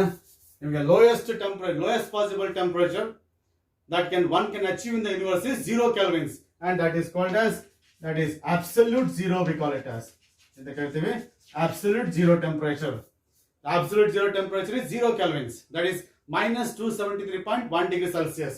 This is the lowest possible temperature that one can achieve in the universe. ಹಾಗಾಗಿ ಇದಕ್ಕಿನ ಲೋ ಟೆಂಪರೇಚರ್ ಸಾಧ್ಯನೇ ಇಲ್ಲ ಅಂದಾಗ you never get the negative values in Kelvin scale. Kelvin scale ಅಲ್ಲಿ negative values ಸಾಧ್ಯನೇ ಇಲ್ಲ. ಹಾಗಾಗಿ we add plus 273.15 so that you can express all temperature values in positive values. ಎಲ್ಲ temperatures ಅನ್ನ ಪಾಸಿಟಿವ್ ವ್ಯಾಲ್ಯೂಸ್ ಅಲ್ಲಿ ಎಕ್ಸ್ಪ್ರೆಸ್ ಮಾಡಬಹುದು. ಹಾಗಾಗಿ we add 273.15. That's the reason behind this. ಓಕೆನಾ? ಈಗ ನೋಡಿ ಅದೇ if I see that temperature in Fahrenheit, that is temperature in Fahrenheit, that's equal to 9/5 into temperature in degree Celsius. 9/5 into temperature in degree Celsius plus 32. Temperature in Fahrenheit is equal to 9/5 into temperature in degree Celsius plus 32. So this is what we call it as relationship between temperature in Fahrenheit and of course temperature in degree Celsius. ಯಾವ್ದಾದ್ರು temperature ಅನ್ನ degree Celsius ಅಲ್ಲಿ ಕೊಟ್ರೆ ಅದನ್ನ ಫ್ಯಾರನ್ಹೀಟ್ಸ್ ಅಲ್ಲಿ convert ಮಾಡ್ಬೇಕಂದ್ರೆ ಆ degree Celsius ಅನ್ನ 9/5 ಇಂದ ಮಲ್ಟಿಪ್ಲೈ ಮಾಡಿ ಅದಕ್ಕೆ 32 ಆಡ್ ಮಾಡಿದ್ರೆ ನಿಮಗೆ ಟೆಂಪರೇಚರ್ ಇನ್ ಫ್ಯಾರನ್ಹೀಟ್ಸ್ ಬರುತ್ತೆ. ನಿಮಗೊಂದು ಪ್ರಶ್ನೆ ಬರ್ತದೆ, ಯಾಕೆ 9/5 ಇಂದ ಮಲ್ಟಿಪ್ಲೈ ಮಾಡಬೇಕು, ಹೇಗೆ 32 ಯಾಕೆ ನಾವು 32 ಆಡ್ ಮಾಡಬೇಕು, ಇವೆಲ್ಲ ಪ್ರಶ್ನೆಗಳು ಬರ್ತದೆ. ಹೌದಾ? ಅದಕ್ಕೆ ಉತ್ತರ ನಿಮಗೆ ಕೊಡ್ತೀನಿ ಈಗ. ಆಗ್ಬೋದಾ? Will see that. Yes, this is degree Celsius scale. ಇದನ್ನ ಡಿಗ್ರಿ ಸೆಲ್ಸಿಯಸ್ ಸ್ಕೇಲ್ ಅಂತ. In the degree Celsius scale the freezing point of water is taken as 0 degree Celsius. Boiling point of water is taken as 100 degree Celsius. Degree Celsius, this is Celsius. Celsius is the name of the scientist. ಅವನೇನ್ ಮಾಡ್ತಾನೆ, freezing point of thermometer ಅಲ್ಲಿ freezing point of water ಅನ್ನ 0 degree Celsius ಅಂತ treat ಮಾಡ್ತಾನೆ. Boiling point of water ನ 100 degree Celsius ಅಂತ treat ಮಾಡ್ತಾನೆ. And in the distance between two is divided into 100 divisions. ಈ ಡಿಸ್ಟೆನ್ಸ್ ಅನ್ನು ಏನ್ ಮಾಡ್ತಾನೆ, 100 ಡಿವಿಷನ್ಸ್ ಆಗಿ ಡಿವೈಡ್ ಮಾಡ್ತಾನೆ. ಅಂದ್ರೆ each division is equal to what, 1 degree Celsius ಅಂತ ಅರ್ಥ. ಈ ಡಿಸ್ಟೆನ್ಸ್ ಏನ್ ಮಾಡ್ತಾರೆ, between 0 degree Celsius and 100 degree Celsius, ಈ divided that distance into 100 divisions. ಹಂಗಾಗಿ 1 division is equal to what, 1 degree Celsius. ಅದೇ ಕೆಲ್ವಿನ್ ಸ್ಕೇಲ್ ಅಲ್ಲಿ, ಎಸ್ ಕೆಲ್ವಿನ್ ಸ್ಕೇಲ್ ಅಲ್ಲಿ ಏನ್ ಮಾಡ್ತಾರೆ ಅಂದ್ರೆ, that is in Kelvin scale, that is freezing point of water 0 degree Celsius ಅದನ್ನ 273.15 ಅಂತ ಮಾಡ್ತಾರೆ. ಫ್ರೀಸಿಂಗ್ ಪಾಯಿಂಟ್ ಆಫ್ ವಾಟರ್ ನ 273.15 ಕೆಲ್ವಿನ್ ಅಂತ ತಗೋತಾನೆ. ಆ ಬಾಯ್ಲಿಂಗ್ ಪಾಯಿಂಟ್ ಅನ್ನ 373.15 ಅಂತ ತಗೋತಾನೆ. ದಟ್ ಈಸ್, ಹಾಗಾಗಿ between these two how many divisions are there, 100 divisions are there. ಹೌದಾ? ಬಿಟ್ವೀನ್ ದೀಸ್ ಟು 100 ಡಿವಿಷನ್ಸ್ ಇದೆ. ಹೌದಾ? ಅಂದ್ರೆ 1 division in degree Celsius is equal to 1 division in Kelvin. ಹೌದು ತಾನೆ? ದೇರ್ಫೋರ್ ನೋಡಿ, temperature in Kelvins, 1 division in degree Celsius is equal to 1 division in, yes it is Kelvins, that is temperature in Kelvins is equal to temperature in degree Celsius, because 1 division in degree Celsius is equal to 1 division in Kelvin. 100 divisions ಇದೆ, 100 divisions ಇದೆ. ಹಾಗಾಗಿ temperature in Kelvins is equal to temperature in degree Celsius plus that starting point in Kelvin scale, ಎಷ್ಟು 273.15, that is starting temperature in Kelvin scale. ಹಾಗಾಗಿ ಅದನ್ನ plus 273 ಅಂತ add ಮಾಡ್ತೀವಿ. ಅದೇ ನಾನು ಫ್ಯಾರನ್ಹೀಟ್ ಸ್ಕೇಲ್ ತಗೊಂಡ್ರೆ, ಫ್ಯಾರನ್ಹೀಟ್ ಸ್ಕೇಲ್ ಅಲ್ಲಿ ಎಸ್ ಇಟ್ ಇಸ್, ಇಲ್ಲಿ ನೋಡಿ, this is interesting. In Fahrenheit scale, Fahrenheit scale ಅಲ್ಲಿ ಫ್ರೀಸಿಂಗ್ ಪಾಯಿಂಟ್ ಆಫ್ ವಾಟರ್ ಅನ್ನ 32 ಫ್ಯಾರನ್ಹೀಟ್ಸ್ ಅಂತ ತಗೋತಾನೆ. And boiling point of water ಅನ್ನ 212 ಫ್ಯಾರನ್ಹೀಟ್ಸ್ ಅಂತ ತಗೋತಾನೆ. That is interesting. Freezing point of water ಅನ್ನ 32 ಫ್ಯಾರನ್ಹೀಟ್ಸ್ ಅಂತ ತಗೋತಾನೆ ಆ ನಂಬರ್ ಅನ್ನ. ಬಾಯ್ಲಿಂಗ್ ಪಾಯಿಂಟ್ ಆಫ್ ವಾಟರ್ ನ 212 ಫ್ಯಾರನ್ಹೀಟ್ಸ್ ಅಂತ. ಅಂದ್ರೆ 32 ಇಂದ 212 ಎಷ್ಟು ಡಿವಿಷನ್ಸ್ ಇದೆ, 180 ಡಿವಿಷನ್ಸ್ ಇದೆ ನೋಡಿ. 32 ಇಂದ 212 ಹೋಗ್ಬೇಕಾದ್ರೆ ಎಷ್ಟು ಡಿವಿಷನ್ ಆಗುತ್ತೆ, 180 ಡಿವಿಷನ್ಸ್. ಅಂದ್ರೆ ನೋಡಿ ಏನಾಗುತ್ತೆ, 100 divisions in degree Celsius scale is equivalent to 180 divisions in Fahrenheit scale. ಹೌದಲ್ವಾ? ಡಿಗ್ರಿ ಸೆಲ್ಸಿಯಸ್ ಅಲ್ಲಿ 100 ಡಿವಿಷನ್ಸ್ ಇದ್ರೆ ಇಲ್ಲಿ ಎಷ್ಟಿದೆ, 180 ಡಿವಿಷನ್ಸ್ ಇದೆ. ಅಂದ್ರೆ 1 degree Celsius is equal to 1.8 times Fahrenheit. ಹೌದಲ್ವಾ? 100 degree Celsius, 100 divisions in degree Celsius scale is equal to 180 divisions in Fahrenheit scale. ಹೌದಲ್ವಾ? 100 degree Celsius is equal to 180 Fahrenheit ಅಂತ ಆದ್ರೆ 100 degree Celsius is equivalent to 180 Fahrenheits ಆದ್ರೆ 180 Fahrenheits ಆದ್ರೆ 1 degree Celsius ಎಷ್ಟಾಗುತ್ತೆ 1.8 ಆಗುತ್ತೆ ತಾನೆ ಹೌದಲ್ಲ 100 ಗೆ 180 ಆದ್ರೆ 1 ಗೆ ಎಷ್ಟಾಗುತ್ತೆ 1.8 ಆಗುತ್ತೆ ಆಗ 1.8 ಅಂದ್ರೇನು ದಟ್ಸ್ ಈಕ್ವಲ್ ಟು 9/5 ನೋಡಿ ಬೇಕಾದ್ರೆ 9/5 ಮಾಡಿ ಏನಾಗುತ್ತೆ 1 and of course 8 times 1.8 ಬದಲಾಗಿ ಏನು ಬರೀಬಹುದು 9/5 ಬರೀಬಹುದು ಅಂದಾಗ 1 division in degree Celsius is equal to 9/5 times. Yes, it is division in Fahrenheit scale. Andre temperature in Fahrenheit scale is 9/5 times. Temperature in Fahrenheit scale is 9/5 times temperature in degree Celsius scale. Howda? Temperature in Fahrenheit scale is 9/5 times temperature in degree Celsius scale. Therefore, temperature in Fahrenheit scale is equal to 9/5 times temperature in degree Celsius scale and plus starting point ಎಷ್ಟಿಲ್ಲಿ starting point ಎಷ್ಟಿಲ್ಲಿ Fahrenheit scale ಯಾವುದು 32 ಅದಕ್ಕೋಸ್ಕರ 32 add ಮಾಡ್ತೀವಿ ಇಲ್ಲಿ starting point 273 ಇರೋದ್ರಿಂದ ಇಲ್ಲಿ 273 add ಮಾಡಿದ್ವಿ ಇಲ್ಲಿ ಸ್ಟಾರ್ಟಿಂಗ್ ಪಾಯಿಂಟ್ 32 ಇರೋದ್ರಿಂದ ಇಲ್ಲಿ 32 ಆಡ್ ಮಾಡಿದ್ವಿ this is what we call it as the relationship between yes it is temperature in Fahrenheit and degree Celsius temperature in Kelvins and degree Celsius. I'll just go for one small problem okay na express okay 35 degree Celsius in Kelvins and Fahrenheit.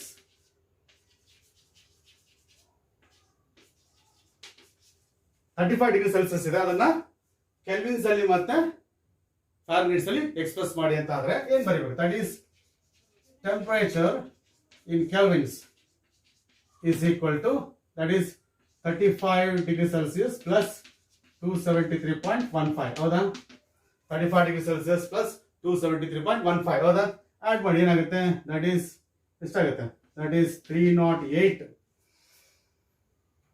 no yes 308 1.15 kelvins ಆಗುತ್ತೆ ಏನಾಗುತ್ತೆ temperature in Fahrenheit ಏನಾಗುತ್ತೆ 9/5 into 35 that is temperature in degree Celsius plus 32 ಹೌದಾ ಈಗ ಏನಾಗುತ್ತೆ 1 time 7 time ಹೌದಾ 9 into 7 63 ಹೌದಾ ಹೌದಾನೆ plus 32 ಎಷ್ಟಾಗುತ್ತೆ that is 95 Fahrenheit 95 Fahrenheit ಹೌದಾ that is temperature in Fahrenheit is equal to 35 degree Celsius ಅಂದ್ರೆ ಅರ್ಥ ಏನು 95 yes it is Fahrenheit ಅಂತ ಅರ್ಥ ಓಕೆನಾ yes so this is what we call it as the temperature in degree Celsius Fahrenheit and of course Kelvins agboda now we'll come to the very important discussion of the chapter that is representation of number that is scientific notation okay na yes you know we come across certain numbers in chemistry like as we said you know we have this number 6.022 into 10 to the power of 23 ಇದರ ಅರ್ಥ ಏನು that is ಇದರ ಅರ್ಥ ಏನು 6022 there are yes it is 19 zeros okay na 1 2 3 4 5 6 7 8 9 10 11 12 13 14 15 16 17 18 19 20 21 22 23 this is the meaning of it 6.022 into 10 to the power of 23 ಅಂದ್ರೆ ಇಷ್ಟು zeros ಅನ್ನು ನೀವು ಬರಿಬೇಕಾಗುತ್ತೆ ಓಕೆನಾ ಅಕಸ್ಮಾತ್ ನೋಡಿ if I say 1.5 into 10 to the power minus 14 ಅಂತ ಇದ್ರೆ ಇದರ ಅರ್ಥ ಏನು ಗೊತ್ತಾ that is 0.000 13 zeros 1 2 3 4 5 6 7 8 9 12 13 and of course 1 5 ಇದರ ಅರ್ಥ ಇದು ಅಂದ್ರೆ in chemistry we come across such a big number like 6.022 into 10 to the power 23 such a small number like this one ಇಷ್ಟು ದೊಡ್ಡ ನಂಬರ್ಸ್ ನಮ್ಮ ಹತ್ರ ಬರುತ್ತೆ ಇಷ್ಟು ಚಿಕ್ಕದಾದಂತ ನಂಬರ್ಸ್ ನಮ್ಮ ಹತ್ರ ಬರುತ್ತೆ just imagine if I express those numbers in this way ಈ ರೀತಿ ನಾನು ಏನಾದರೂ ಎಕ್ಸ್ಪ್ರೆಸ್ ಮಾಡಿದ್ರೆ it is very very inconvenient for addition and multiplication and division is it not ಈ ರೀತಿ ಎಕ್ಸ್ಪ್ರೆಸ್ ಮಾಡ್ಕೊಂಡು ನಾವು ಬರಿತಾ ಹೋಗ್ಬಿಟ್ರೆ ನಮಗೆ ಮಲ್ಟಿಪ್ಲಿಕೇಶನ್ ಡಿವಿಷನ್ ಸಬ್ಟ್ರಾಕ್ಷನ್ ಏನಾಗುತ್ತೆ ಮ್ಯಾಥಮೆಟಿಕಲ್ ಆಪರೇಷನ್ಸ್ ಮಾಡಲಿಕ್ಕೆ ತುಂಬಾ ಕಷ್ಟ ಆಗುತ್ತೆ ಹಾಗಾಗಿ here we have one simplest method one convenient method of expressing the numbers that is called as scientific notation. As far as scientific notation is concerned, scientific notation is a kind of expressing numbers in terms of exponential form. That is, if I express the number in terms of n into 10 to the power of n, if any number is expressed in terms of n into 10 to the power of n, and that is called as scientific notation. And as far as small n is concerned, it may be a positive number or you can say negative number. n ಇದೆಯಲ್ಲ ಅದು positive number ಆಗಿರಬಹುದು ಇಲ್ಲ ಅಂದ್ರೆ negative number ಆಗಿರಬಹುದು. Capital ಏನಿದೆಯಲ್ಲ that is this is called as digit term ಅಂತ ಕರೀತಾರೆ. This is called as digit term ಅಂತ ಕರೀತಾರೆ.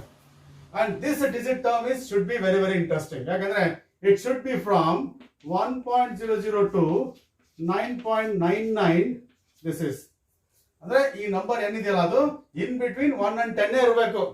This n value cannot be 10 or it cannot be more than 10.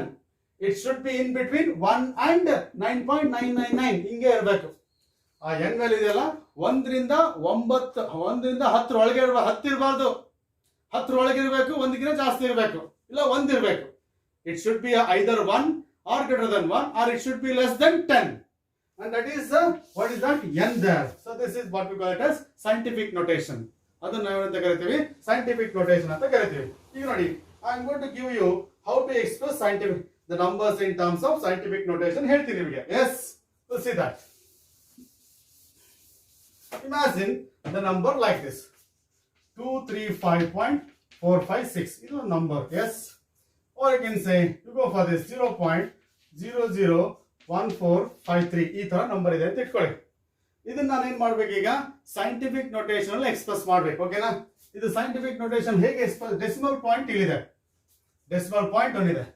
ಇದನ್ನ ನಾನು ಸೈಂಟಿಫಿಕ್ ನೋಟೇಷನ್ ಎಕ್ಸ್ಪ್ರೆಸ್ ಮಾಡ್ಬೇಕಂದ್ರೆ ಈ ಡೆಸಿಮಲ್ ಪಾಯಿಂಟ್ ಅನ್ನ ಲೆಫ್ಟ್ ಸೈಡ್ ಮೂವ್ ಮಾಡಬೇಕು, 1 ಸ್ಟೆಪ್ ಅಂಡ್ ಸೆಕೆಂಡ್ ಸ್ಟೆಪ್. ಹೌದಾ? ಇಲ್ಲಿಗೆ ತರಬೇಕು ಡೆಸಿಮಲ್ ಪಾಯಿಂಟ್ ಅನ್ನು. ಹೌದಾ? ಡೆಸಿಮಲ್ ಪಾಯಿಂಟ್ ಇಲ್ಲಿಗೆ ತಂದ್ರೆ ಏನಾಗುತ್ತೆ, ಈ ನಂಬರ್ ಏನಾಗುತ್ತೆ, ಲೆಸ್ ದೆನ್ 10 ಆಗುತ್ತೆ. ಡೆಸಿಮಲ್ ಪಾಯಿಂಟ್ ಇಲ್ಲಿಗೆ ತಗೊಂಡ್ಬಂದ್ರೆ ಏನಾಗುತ್ತೆ, 23.54 ಆಗುತ್ತೆ. ಹೌದಾ?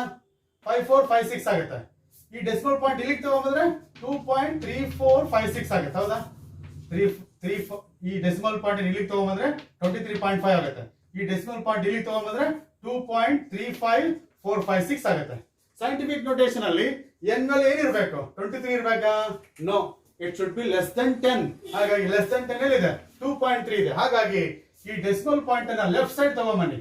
1 ಸ್ಟೆಪ್ ಮೂವ್ ಆದ್ರೆ ಏನಾಗುತ್ತೆ, ಲೆಫ್ಟ್ ಸೈಡ್ ತಗೊಂಡ್ಬರ್ತೀನಿ, ಇಲ್ಲಿಂದ ಈ ಕಡೆ ಬರ್ತಿದ್ದೀನಿ.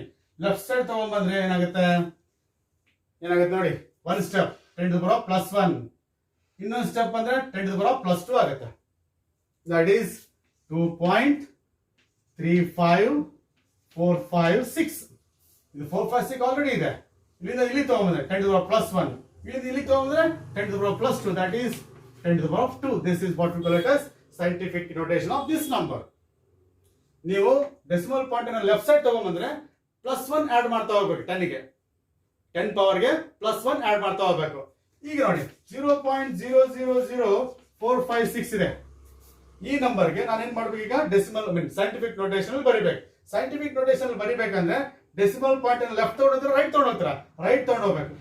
1 ಸ್ಟೆಪ್ 2 ಸ್ಟೆಪ್ 3 ಸ್ಟೆಪ್ ಇಲ್ಲಿ ತಗೊಂಡ್ಬಂದ್ರೆ ಸೈಂಟಿಫಿಕ್ ನೋಟೇಷನ್ ಆಗಲ್ಲ. ಇಲ್ಲಿ ತಗೊಂಡ್ಬಂದ್ರೆ 4.5 ಆಗುತ್ತೆ. 4.5 is greater than 1, less than 10. ಹೌದಾ? ಹಾಗಾಗಿ ಇಲ್ಲಿಗೆ ತರಬೇಕು ಪಾಯಿಂಟ್ ಅನ್ನ. ಇಲ್ಲಿಗೆ ತರಬೇಕಂದ್ರೆ ಎಷ್ಟು ಸ್ಟೆಪ್ ಹೋಗ್ಬೇಕು, 1 ಸ್ಟೆಪ್ 2 ಸ್ಟೆಪ್ 3 ಸ್ಟೆಪ್ 4 ಸ್ಟೆಪ್. ಹೌದಾ? ಡೆಸಿಮಲ್ ಪಾಯಿಂಟ್ ಅನ್ನು ಲೆಫ್ಟ್ ತಗೊಂಡಾಗ 10 to the power +1 ಆಡ್ ಮಾಡ್ತಾ ಹೋಗಿದ್ವಿ. ಇದೇ ಡೆಸಿಮಲ್ ಪಾಯಿಂಟ್ ರೈಟ್ ತಗೊಂಡೋದ್ರೆ ಏನಾಗಬೇಕು, 10 to the power -1 ಆಡ್ ಮಾಡ್ತಾ ಹೋಗ್ಬೇಕು. That is 1 -1 -2 -3 -4 10 to the power -4 4.56 ಈ ತರ ಬರೀಬೇಕು. ಅರ್ಥ ಆಯ್ತು ಹೇಳೋದು ನಿಮಗೆ? ನೀವು ಇದನ್ನ ಸೈಂಟಿಫಿಕ್ ನೋಟೇಷನ್ ಎಕ್ಸ್ಪ್ರೆಸ್ ಮಾಡ್ಬೇಕಂದ್ರೆ ಏನಿರ್ಬೇಕು, ಡೆಸಿಮಲ್ ಪಾಯಿಂಟ್ ಅನ್ನ 4 ಪಕ್ಕಕ್ಕೆ ತರಬೇಕು, 4 ಪಾಯಿಂಟ್ ಅಲ್ಲಿಗೆ ತರಬೇಕು. ಯಾಕಂದ್ರೆ ಇಲ್ಲಿಗೆ ಹೋಗ್ಬಿಟ್ಟು ಏನಾಗುತ್ತೆ ಗೊತ್ತಾ, 45 ಆಗುತ್ತೆ. 45 ಆಗಬಾರ್ದು ನಮಗೆ. 45 is greater than 10. ನಮ್ಮ ಸೈಂಟಿಫಿಕ್ ನೋಟೇಷನ್ ಅಲ್ಲಿ n ವ್ಯಾಲ್ಯೂ ಎಷ್ಟಿರಬೇಕು, ಲೆಸ್ ದನ್ 10 ಇರಬೇಕು. ಅದಕ್ಕೆ ಇಟ್ ಶುಡ್ ಬಿ ಹಿಯರ್ 4.56 ಆಗಬೇಕು. ಈ ಡೆಸಿಮಲ್ ಪಾಯಿಂಟ್ ಇಲ್ಲಿಗೆ ಬರಬೇಕಂದ್ರೆ ಈ decimal point how many steps I should move, 1 step 2 step 3 step 4 step right side ತಗೊಂಡೋಗ್ತೀನಿ. ರೈಟ್ ಸೈಡ್ ತಗೊಂಡೋದ್ರೆ ಏನ್ ಮಾಡ್ಬೇಕು, 10 ಪವರ್ -1 ಆಡ್ ಮಾಡ್ತಾ ಹೋಗ್ಬೇಕು. That is -1 -2 -3 -4. therefore 10 to the power -4 into 4.56. ಇಲ್ಲಿ ಫಾರ್ ಎಕ್ಸಾಂಪಲ್ ದಟ್ ಈಸ್ ಈ ತರ ಇದೆ ಅಂತ ಇಟ್ಕೊಳ್ಳಿ. ಇದನ್ನ ಸೈಂಟಿಫಿಕ್ ನೋಟೇಷನ್ ತರಬೇಕು ನನಗೆ. ಎಸ್ ಹೀಗಿದ್ರೆ ಈ ಡೆಸಿಮಲ್ ಪಾಯಿಂಟ್ ರೈಟ್ ಹೋಗ್ಬೇಕಾ ಲೆಫ್ಟ್ ಹೋಗ್ಬೇಕಾ? ಲೆಫ್ಟ್ ಹೋಗ್ಬೇಕು. ಸೊ 10 ಇದೆ. ಈಗ ಈ ಡೆಸಿಮಲ್ ಪಾಯಿಂಟ್ ಲೆಫ್ಟ್ ಇಲ್ಲಿ 1 2 3 4 ಇಲ್ಲಿ ತಗೊಂಡ್ಬಂದ್ರೆ ಏನಾಗುತ್ತೆ? 10.04 ಆಗುತ್ತೆ. ಹಂಗಾಗ್ಬೇಕಾ? ಇಲ್ಲ ತಾನೆ. ನಮ್ಗೆ ಏನ್ ಬೇಕು? ಲೆಸ್ ದೆನ್ 10 ಇರ್ಬೇಕು. ಅದಕ್ಕೆ ಈ ಪಾಯಿಂಟ್ ಇಲ್ಲಿ ತಗೊಂಬನ್ನಿ. ಎಷ್ಟು ಸ್ಟೆಪ್ ಆಯ್ತು? 1 2 3 4 5 ಅಂದ್ರೆ ದಟ್ ಈಸ್ 1.00456 ಆಯ್ತು. ಹೌದಾ? 45652 ಆಯ್ತು. 1.00456.52 ಆಯ್ತಾ? ಎಷ್ಟು ತಗೊಂಬಂದೆ? 1 2 3 4 5. ಹಾಗಾಗಿ ಇಂಟು 10⁵. ಲೆಫ್ಟ್ ತಗೊಂಬಂದಾಗ ಏನ್ ಮಾಡ್ಬೇಕು? +1 ಆಡ್ ಮಾಡ್ತಾ ಹೋಗ್ಬೇಕು. +1 +2 +3 +4 +5. therefore 10⁵. ಓಕೆನಾ? ಹಾಗೇನೆ ಹೀಗೆ ನೋಡಿ. ದಟ್ ಈಸ್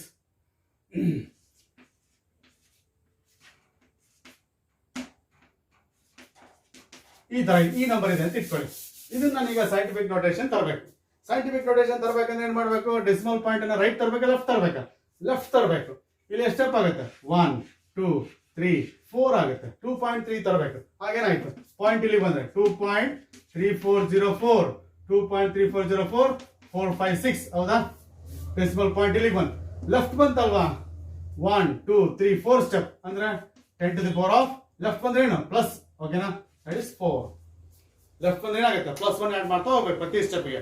ರೈಟ್ ತಗೊಂಡ್ಬಂದ್ರೆ ಪ್ರತಿ ಸ್ಟೆಪ್ಗೆ -1 ಆಡ್ ಮಾಡ್ಬೇಕು. ಇನ್ನೊಂದ್ಸರಿ ತೋರಿಸ್ತೀನಿ.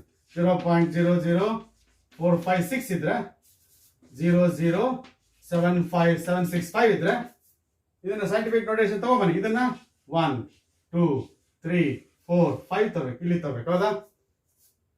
ಹಾಗೆ ಎಷ್ಟಾಯ್ತು? 7.65 ಆಯ್ತು. ಹೌದಾ? ಎಷ್ಟು ಸ್ಟೆಪ್? 1 2 3 4 5 ಅಂದ್ರೆ ಇಂಟು 10⁻. ರೈಟ್ ತಗೊಂಡ್ರೆ ಏನು? -1 ಅಂದ್ರೆ -5. ಡೆಸಿಮಲ್ ಪಾಯಿಂಟ್ ರೈಟ್ ತಗೊಂಡೋದಾಗೆಲ್ಲ ಏನ್ ಮಾಡ್ಬೇಕು?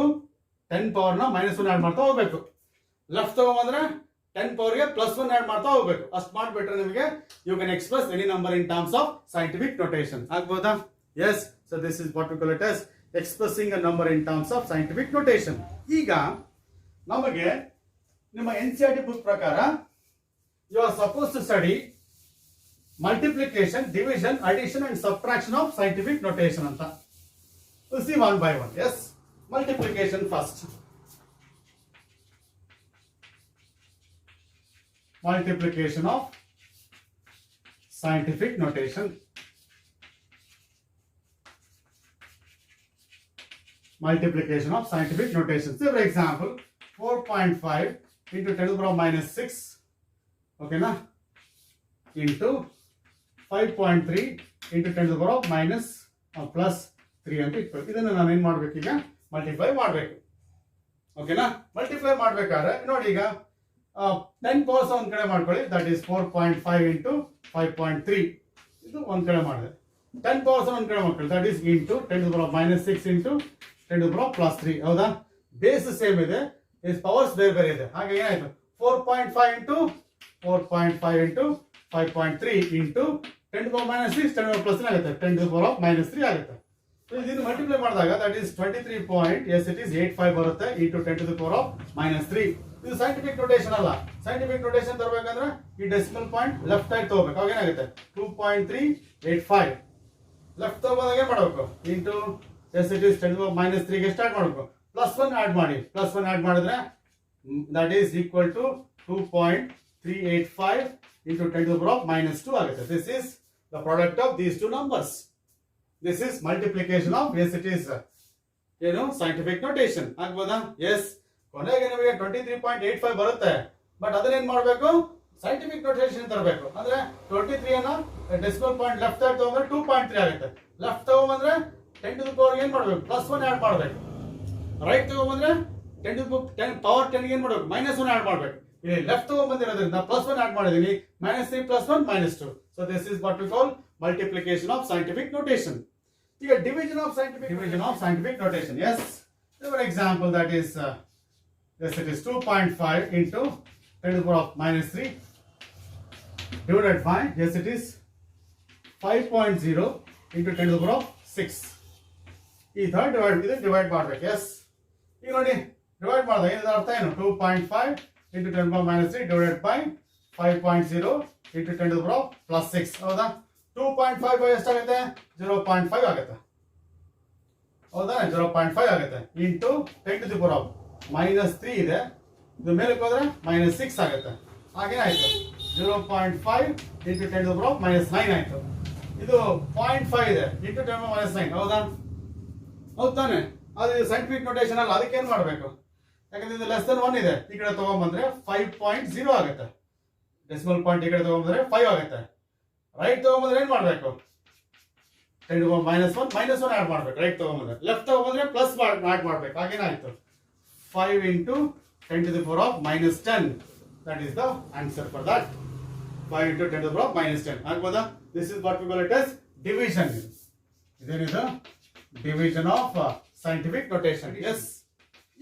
okay na just for example 2.5 into 10 to the power of minus 6 okay na plus okay na that is 5.0 into 10 to the power of yes it is minus 8 ಅಂತ ಇಟ್ಕೊಳ್ಳಿ ಇವೆರಡನ್ನ add ಮಾಡಬೇಕು ಇವೆರಡನ್ನ add ಮಾಡಬೇಕಾದ್ರೆ ಏನು ಮಾಡಬೇಕು ಅಂತ first powers 10 to the power powers of 10 should be made equal 10 power ಇದೆ ಎರಡು equal ಇಲ್ಲಿ -6 ಇದೆ ಇಲ್ಲೂ -6 ಮಾಡಿ ಇಲ್ಲಿ ಪ್ಲಸ್ ಇಲ್ಲಿ ಇಲ್ಲ ಅಂದ್ರೆ ಈ -6 ಅನ್ನು -8 ಮಾಡಿ ಯಾವ್ದಾರ ಒಂದು ಮಾಡಿ ಏನ್ ಮಾಡಬೇಕು you should equalize the powers of 10 first ಹೇಗೆ ಮಾಡೋದು ನೋಡಿ ಈಗ this can be written as ಈಗ 10 ಪವರ್ -8 ಇದೆ ಇದನ್ನ 10 ಪವರ್ -6 ಮಾಡ್ಬೇಕು ನಾನೀಗ ಸಾರಿ ಇದು 10 ಪವರ್ -8 ಇದೆ ಇಲ್ಲೂ ಕೂಡ 10 ಪವರ್ -8 ಮಾಡ್ಬೇಕು ನಾನೀಗ 8 ಮಾಡ್ಬೇಕಂದ್ರೆ ಏನ್ ಮಾಡ್ಬೇಕು -1 ಆಡ್ ಮಾಡ್ತಾ ಹೋಗ್ಬೇಕು -1 ಯಾವಾಗ ಆಗುತ್ತೆ ಡೆಸಿಮಲ್ ಪಾಯಿಂಟ್ ಅನ್ನ ರೈಟ್ ಸೈಡ್ ತಗೊಂಡು ಹೋಗ್ಬೇಕು ಡೆಸಿಮಲ್ ಪಾಯಿಂಟ್ ರೈಟ್ ಸೈಡ್ ತಗೊಂಡೋದ್ರೆ ಏನಾಗುತ್ತೆ 10 -1 ಆಡ್ ಮಾಡಿದಾಗ ಆವಾಗ ಇದನ್ನ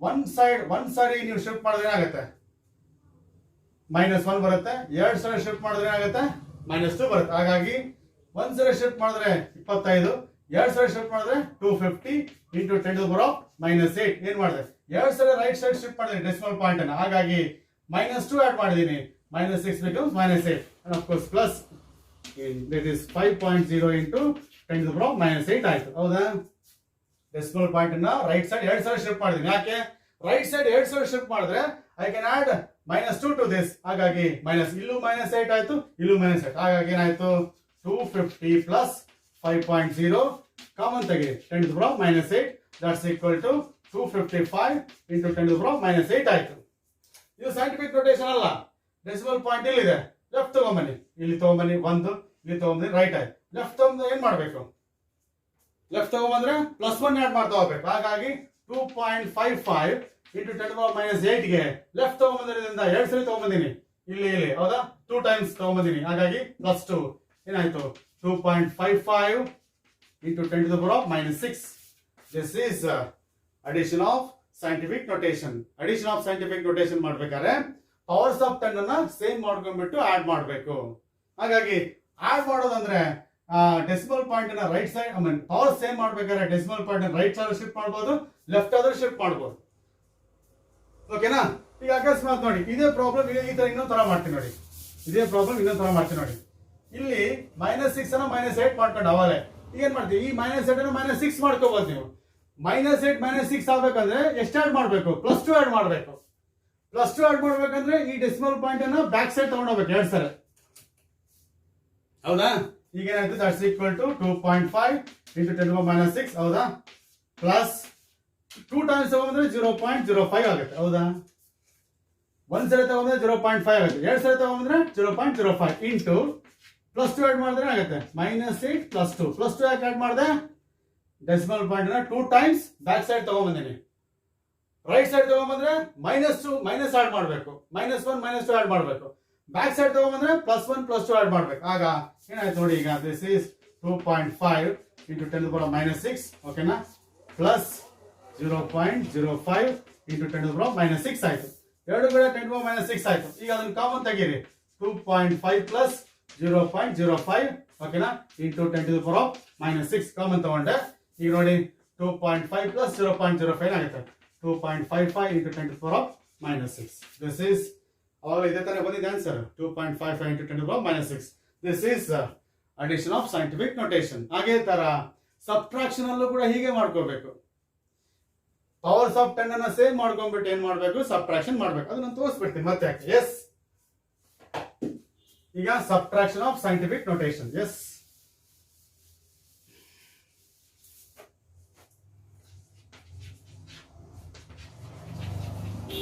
subtraction of scientific notation, that is 2.5 into 10 to the power of, yes it is minus 3 minus, yes it is that is 15, I mean 1.5 into 10 to the power of minus 5 ಇದು ಮಾಡ್ಕೋಣ. S, ಇಲ್ಲಿ minus 3 ಇದೆ, minus 5 ಇದೆ. ಓಕೆನಾ, ಇದನ್ನ ಏನ್ ಮಾಡ್ಬೇಕು, subtraction ಮಾಡ್ಬೇಕು. ಇಲ್ಲಿ 10 to the power minus 3 ಇದೆ, ಇಲ್ಲಿ 10 to the power minus 5 ಇದೆ. ಪವರ್ಸ್ ಅನ್ನ ಸೇವ್ ಮಾಡ್ಕೊಳ್ಳಿ. ಅದಕ್ಕೆ ಏನ್ ಮಾಡೋದು, 2.5 into 10 to the power minus 3 minus, ಇದನ್ನ ಏನ್ ಮಾಡ್ತೀನಿ ನಾನೀಗ, ಎಸ್ ಇದನ್ನೇ ಮೈನಸ್ 3 ಮಾಡ್ಕೋತೀನಿ. ಇದನ್ನೇ ಮೈನಸ್ 3 ಮಾಡ್ಬೇಕಂದ್ರೆ ಏನ್ ಮಾಡ್ಬೇಕು, I have to shift that minus 5 ಎಷ್ಟಾಗಬೇಕು, ಮೈನಸ್ 3 ಆಡ್ ಮಾಡ್ಬೇಕಂದ್ರೆ ಪ್ಲಸ್ 2 ಆಡ್ ಮಾಡ್ಬೇಕು. ಪ್ಲಸ್ 2 ಆಗ್ಬೇಕಂದ್ರೆ ಡೆಸಿಮಲ್ ಪಾಯಿಂಟ್ ಏನಾಗಬೇಕು, 2 ಟೈಮ್ಸ್ ಬ್ಯಾಕ್ ಸೈಡ್ ಹೋಗ್ಬೇಕು. ಅಂದಾಗ 0.015 ಆಗಬೇಕು. ಒಂದ್ ಸೈಡ್ ಹೋದ್ರೆ 0.15 ಆಗುತ್ತೆ. 2 ಟೈಮ್ಸ್ ಹೋದ್ರೆ 0.15 into 10 to the power of minus 5 plus 2 ಆಗುತ್ತೆ. ಯಾಕಂದ್ರೆ ಡೆಸಿಮಲ್ ಪಾಯಿಂಟ್ ನ 2 ಸ್ಟೆಪ್ ತಗೊಂಡ್ಬಂದಿನಿ. ಅವಾಗ ಏನಾಯ್ತು, 0.015 into 10 to the power minus 5 plus 2. ಈಗ ನೋಡಿ 2.5 minus 0.015 into 10 to the power of minus 3. ಇಲ್ಲೂ minus 3 ಇದೆ, ಇಲ್ಲೂ 10 to the power minus 3 ಇದೆ. minus 3 ಕಾಮನ್ ತೆಗೆದ್ಬಿಟ್ಟು ಏನಾಯ್ತು, ಸಬ್ಟ್ರಾಕ್ಟ್ ಮಾಡಿ. that is 485, that is 2.485. this is value there into 10 to the power of minus 3. ಹೌದಾ, 2.485 into 10 to the power minus 3. So this is what we call it as subtraction of scientific notation. ಅರ್ಥ ಆಯ್ತು ಅನ್ಕೋತೀನಿ. ಓಕೆನಾ, ನಿಮ್ಮ NCERT text book ಅಲ್ಲಿ ಕೆಲವು problems ಇದೆ ಈ ತರ, ಅದನ್ನ ಟ್ರೈ ಮಾಡಿ. ಅರ್ಥ ಆಯ್ತಾ? ಓಕೆನಾ, ಗೊತ್ತಾಗಿಲ್ಲ ಅಂದ್ರೆ ಮೆಸೇಜ್ ಮಾಡಿ, ಆಗ ಮತ್ತೆ ಬೇಕಾದ್ರೆ ಡಿಸ್ಕಸ್ ಮಾಡೋಣ. ಆಗ್ಬೋದಾ? ಇದನ್ನ 2-3 ಸಲ ರಿಪೀಟೆಡ್ ಆಗಿ ವಿಡಿಯೋ ನೋಡಿ ನಿಮಗೆ ಗೊತ್ತಾಗುತ್ತೆ. ನನಗನ್ಸುತ್ತೆ ನಿಮಗೆ ಗೊತ್ತಾಗುತ್ತೆ ಅಂತ ಅನ್ಕೋತೀನಿ. ಒಂದು 2-3 ಟೈಮ್ಸ್ ನೋಡಿ ಗೊತ್ತಾಗದೇ ಇದ್ರೆ ಆಗ ಒಂದು ಐಡಿಯಾ ಬರುತ್ತೆ. Decimal point right side shift ಮಾಡಿದ್ರೆ ಪವರ್ಸ್ ಆಫ್ 10 ಏನು ಮಾಡಬೇಕು, -1 ಆ್ಯಡ್ ಮಾಡ್ತಾ ಹೋಗ್ಬೇಕು. 1 ಸ್ಟೆಪ್ಗೆ -1, 2 ಸ್ಟೆಪ್ಗೆ -2, 3 ಸ್ಟೆಪ್ಗೆ -3. ಹೌದಾ, ರೈಟ್ ಸೈಡ್ ಶಿಫ್ಟ್ ಮಾಡಿದ್ರೆ ಡೆಸಿಮಲ್ ಪಾಯಿಂಟನ್ನ. ಅದೇ ಲೆಫ್ಟ್ ತೊಗೊಂಬಂದ್ರೆ ಏನು ಮಾಡಬೇಕು, ಪವರ್ ಆಫ್ 10ಗೆ +1 ಆ್ಯಡ್ ಮಾಡಬೇಕು. ಲೆಫ್ಟ್ ಸೈಡ್ ತೊಗೊಂಬಂದ್ರೆ ಬ್ಯಾಕ್ವರ್ಡ್ 1 ಸ್ಟೆಪ್ಗೆ +1, 2 ಸ್ಟೆಪ್ಗೆ +2, 3 ಸ್ಟೆಪ್ಗೆ +3. ಈ ಥರ ಒಂದು ಐಡಿಯಾ ಇಟ್ಕೊಂಡು ನೀವೇನು ಮಾಡ್ಬೋದು, you can add, subtract, multiply, divide scientific notation. ಆಗ್ಬೋದಾ? Thank you. We'll see in the next class, right? Thank you.